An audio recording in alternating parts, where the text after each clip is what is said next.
entienda de dónde salen los términos que vamos a usar durante prácticamente todo el año. Por tanto, vamos a comenzar por el transporte a través de la membrana y la circulación electrolítica. Por favor, mucho ojo, porque aquí se han aplazado más de la mitad del primer parcial, por tanto, quiera su mayor atención. Comenzamos por el principio, fíjense. ¿De dónde viene todo? Se lo ha producido al Señor producir átomos y a partir de ahí producir la vida. Todos tenemos átomos en nuestro cuerpo y cuando algo falla, fallan los átomos y por eso tenemos que manejar estas moléculas sabiendo qué son, por nada más es esto. Entonces, fíjense de dónde viene esto. Vamos a usar nosotros iones, electrolitos, equivalentes, biequivalentes, bilimoles, y queremos saber de dónde viene. Por tanto, síganme con el cursor. Fíjense.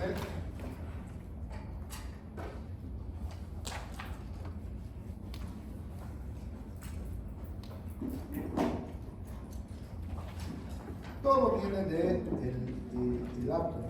El átomo tiene un núcleo que está compuesto por neutrones y protones y tiene unas órbitas de electrones que están alrededor del núcleo. ¿Ya? Cada átomo está compuesto por lo mismo, ¿no? Algunos tienen más electrones, más neutrones, menos, etcétera, etcétera, según el átomo que estemos mencionando. Y ahí vienen los conceptos del peso atómico. ¿Qué es el peso atómico? Es el número total de neutrones y protones en el núcleo, o sea, sumados estos que están ahí, ese es el peso atómico. ¿Para qué queremos saber el peso atómico? Por ejemplo, para saber ya, vamos a ver que la suma del peso atómico nos va a dar el peso molecular, ahorita vamos a ver. Ahora, por ejemplo, el carbón tiene 6 neutrones y 6 protones, por tanto su peso atómico es 12. Entonces, carbono, si cuentan aquí 1, 2, 3, 1, 2, 3 son 6 neutrones y 6 protones. 6 más 6 son 12. Ese es el peso atómico del carbono, 12. Entonces, el concepto tenganlo claro. Segundo, ionización. ¿Qué es ionización? Cuando un átomo pierde uno de sus electrones o gana, empiezan a tener una carga o positiva o negativa. Por ejemplo, aquí el ácido clorhídrico es una sustancia neutra, pero cuando se separa en sus dos componentes, tenemos los iones hidrógeno, que tienen carga positiva, y los iones cloro, que tienen carga negativa. En este caso, ambos son iones. ¿Está entendido? Cualquier pregunta, levantan la voz, porque está muy lejos, no los va a poder ver. Bueno, vamos adelante. Fíjense. Entonces, un ion es un átomo o una molécula cargado eléctricamente. Entonces, o que ha ganado o ha perdido un electrón de su órbita, por eso es ion. En medicina nosotros lo llamamos electrolitos. Por eso siempre, cuando hacemos un laboratorio, yo les digo a los chicos, sáquenme los electrolitos. Ellos ya saben que nosotros debemos sodio, potasio, bicarbonato, entonces me hacen un pedido. Los electrolitos. Entonces, ¿qué son los electrolitos? Son nada más que iones, ¿no?, cargados eléctricamente.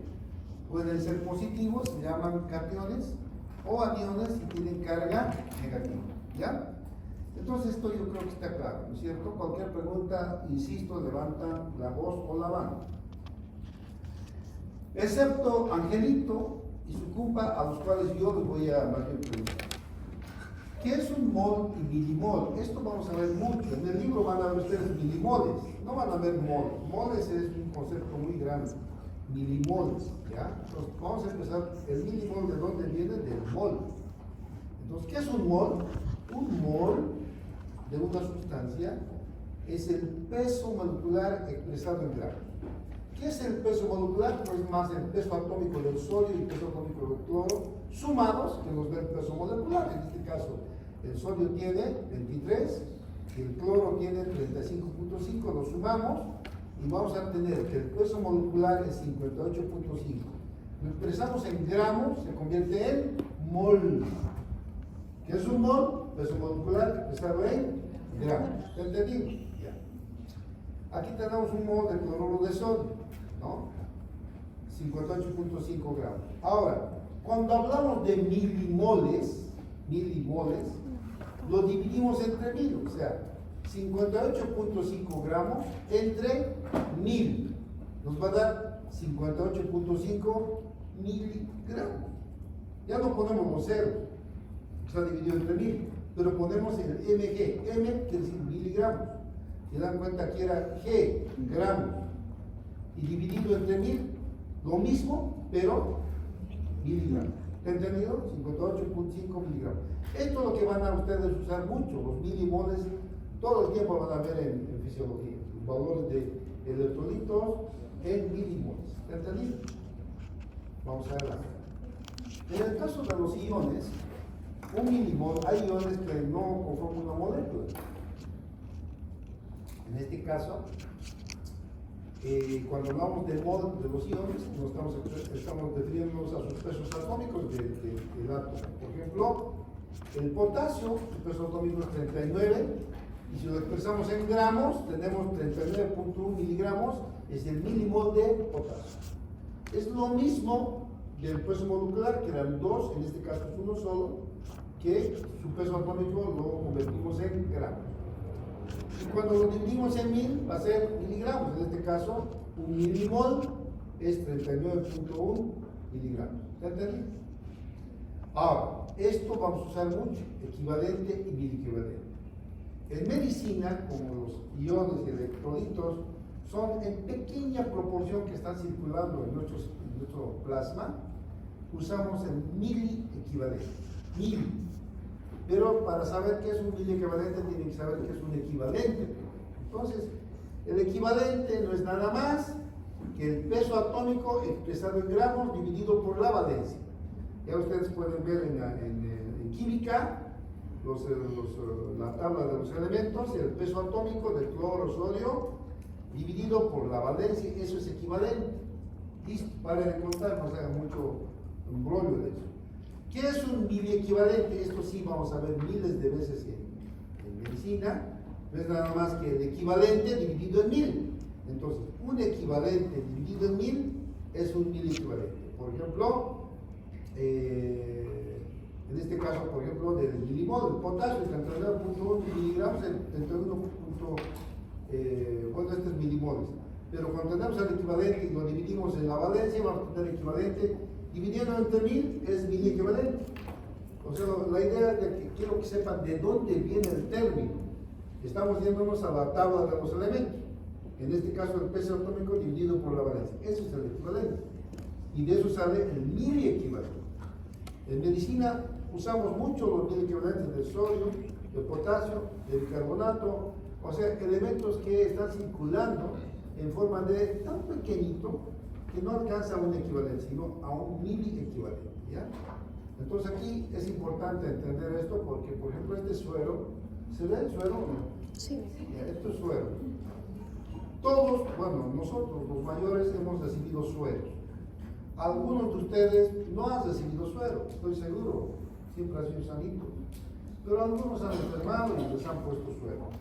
Los sueros tienen, por ejemplo, aquí dice 1 miliequivalente de cloruro de potasio concentrado, ¿no? Entonces, fíjense, aquí está mostrándonos que esto es miliequivalente. Todo esto tiene 10 miliequivalentes, ¿ya? Entonces, por ejemplo, el potasio, ¿cuántos miliequivalentes tenemos circulando, Angelito? El potasio. 4.2. Bueno, 4.2 está bien. 3.5 a 4.2 normal, ¿ya? Pero ese potasio puede ser no 4, puede ser 2. Si es 2, entonces falta. Por eso le vamos a colocar este suero que tiene 15 miliequivalentes por 10 mililitros. Entonces el suero se coloca midiendo. En medicina usamos el suero midiendo, sabiendo cuánto. Estos son sueros que tienen electrolitos. No es nomás colocar el potasio. ¿Qué puede provocar si colocamos cualquier cantidad de potasio en la vena? El otro, ¿cómo se llama? El del angelito, su compadre, ¿cómo se llama? ¿Qué se llama el otro joven? Ernesto. ¿Qué puede colocar Si le meto potasio puro sin diluir, ¿qué le voy a provocar al paciente? Si le mete alto potasio. Si le meto alto potasio, sí. ¿Qué le voy a provocar al paciente? ¿Eso qué le va a provocar al paciente? ¿Quién así sus docentes de fisio? Así le van a preguntar una vergüenza en el hospital. Ok. Por nada más, miren, por culpa de esos individuos, les voy a pasar a ustedes porque no puede ser que no se acuerden. El potasio mata. La hiperpotasemia va a matar. Entonces, no podemos colocar alegremente potasio, tenemos que medir. Por eso están aprendiendo ustedes de dónde viene el milimol, de dónde viene el miliquevalente, para que sepan, ¿entienden, no? Ahora, allá cuando estén en el hospital van a manejar el miliquevalente, pero ya van a saber de dónde viene y van a manejar ese producto durante toda su vida médica. ¿Ya? Entonces, mucho ojo en esto porque en el primer examen pueden aplazarse si no saben. ¿Ya? Vamos adelante. Bien. Aquí tenemos los tipos de solución que usamos en el hospital. La solución molar, la solución molar y la solución normal. Aquí tenemos las soluciones. Esto colocamos en vena. Claro que allá en el hospital se coloca sabiendo por qué colocamos. No es nomás colocar por colocar. Cuando vayamos más adelante vamos a ver que el suelo fisiológico es el único que se puede colocar a ojo cesado. Entonces, los enfermeros, espero que no haya aquí ninguno, no estoy queriendo hablar de ellos, pero he trabajado mucho tiempo. Cuando viene el paciente, le coloca un suelito. El suelo fisiológico se coloca, pues no pasa nada. Pero a veces es parecido el color, todo con esto, ¿se entiende, no? Y no se dan cuenta que es otra cosa, que es potasio, por ejemplo. Le colocan y el paciente aparece muerto. Entonces, eso es por no leer qué tiene el suelo. Tenemos que leer qué tiene el suelo, una miradita, siempre. Entonces, para eso estamos aprendiendo fisiología, ¿ya? Entonces, fíjense, tenemos la solución molar. ¿Qué es la solución molar? Es la solución de un mol, peso molecular que nosotros de soluto por litro. Entonces, esto puede ser molar, es mol por litro. Si es molar, es lo mismo, mol por kilo de agua. Ya no es por litro, por kilo. El kilo y el litro son equivalentes, pero no es lo mismo. Se dice que el molar es mucho más fidedigno y algunos libros usan molar para darle más, digamos, exactitud al cálculo de los elementos, ¿ya? Pero en el hospital nosotros usamos molar porque es más sencillo y los litros, todos estos vienen en litro, ¿no? Entonces usamos más molar, solución molar, ¿ya? El bicarbonato se usa en solución molar cuando hacemos la posección. La solución normal es un equivalente, aquí es los equivalentes que hemos visto hace un momento, por litro de solución. Un equivalente por litro de solución. Entonces, eso es alguna pregunta hasta aquí. Ahora, vamos a entrar al dolor de cabeza, que es un osmol. Angelito, ¿qué es un osmol?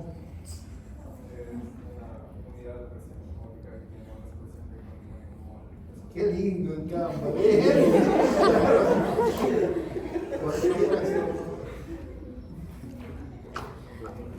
Bueno, escúchenme bien. Hemos hablado de lo que es un mol, peso molecular expresado en gramos. Cuando hablamos de osmol, estamos hablando de ese mismo mol diluido en un litro. Sería molar, pero tiene osmoles. El mol, cuando se diluye, se convierte en osmol. ¿Está entendido? El mol diluido en agua se convierte en osmol. Hay una variacioncita y no siempre un mol es un osmol. A veces un mol puede ser 2 o 3 osmoles. Entonces, por ejemplo, aquí les he dado esto. Fíjense. Ese es lo que representa el gramo de un mol en una solución. Puede originar más de un osmol. Por ejemplo, el cloruro de sodio. Esto es un mol. Pero si dividimos en sus componentes, nos va a dar 2 osmoles, porque tenemos un mol de sodio y un mol mol de cloro. ¿Entienden? Entonces, muchos moles, que es peso molecular de una sustancia, al introducirse se convierten en 2, inclusive en 3. Eso tenemos que darnos cuenta. Algunos no. Por ejemplo, la glucosa simplemente funcionan como moles nada más. Pero otros, como el cloro se convierten en 2 osmoles por mol. ¿Ya? ¿Alguna pregunta está aquí? ¿Ya? ¿Está claro? ¿Lo ven? Ya. Vamos a ver. ¿Qué es osmolaridad? Angelito, ¿cuánto es osmolaridad plasmática? 300. ¿Cuánto? 300. ¿300 qué? Miliosmoles. Miliosmoles por litro. Fíjense, la osmolaridad es la concentración de osmoles. ¿Qué son los osmoles? Son los moles disueltos. Eso es, en un litro nos da osmoles. ¿Ya? El número de osmoles expresados por litro es osmolaridad. Y cuando hablamos de osmolaridad, con R, es el número de osmoles por kilo. Hasta ahí vamos a terminar esto de la osmolaridad y osmolaridad. La osmolaridad plasmática es de 300 miliosmoles por litro. ¿No? Entonces la osmolaridad es siempre el litro, osmolaridad en kilo. Usamos nosotros en medicina la osmolaridad plasmática es 300 miliosmoles por litro. ¿Ya? Eso tienen que saberlo desde ahora y para siempre. ¿No? Ernesto tiene que saber cuánto es la osmolaridad hasta que esta mañana tuve la oportunidad triste de ver 3 estudiantes de la Católica que no sabían esto. Y ninguno era mi alumno más bien. Porque cuando son mis alumnos allá, ya me dicen, los míos, nadie me dijo nada, a esto no son mis alumnos. Porque el primero que me dice, y se acuerdan. Y les he preguntado, ¿es su docente ustedes? No. Les he preguntado estas cositas pequeñas. Ninguno sabe. Y estamos ahí ya corrigiendo. Entonces, miren chicos, no puede ser. No puede ser. Tienen que aprobar. No es posible que porque yo les exija esto, me hagan llamar porque les he aplazado. Me han aplazado. Si no saben, ¿cómo lo voy a aprobar? Tienen que saber, son cosas básicas que tienen que manejar. Entonces, esta mañana me propuse, cuando vi que estaban en la luna en esto de transporte activo, no sabían. No sé cómo han aprobado. No les he preguntado quién ha sido su docente, porque ¿para qué? Yo prefiero ahí primero. Pero miren, no puede ser. Porque esto que estamos avanzando va a explicar muchas patologías que ustedes van a manejar. Van a manejar ustedes, van a manejar ustedes patologías y aquí en práctica lo van a manejar. Y obvio, si no lo manejan en práctica, lo ponen cero con gusto, porque si no saben en práctica de esto, obvio que no van, ni van a entender cuando sean internos. Como les digo, me hablo ni mucho porque eran de la Católica. Me dice Católica, uy, qué lindo. Le dije, entonces, ¿qué era la difusión, el concepto biológico? Tú qué pues ahí.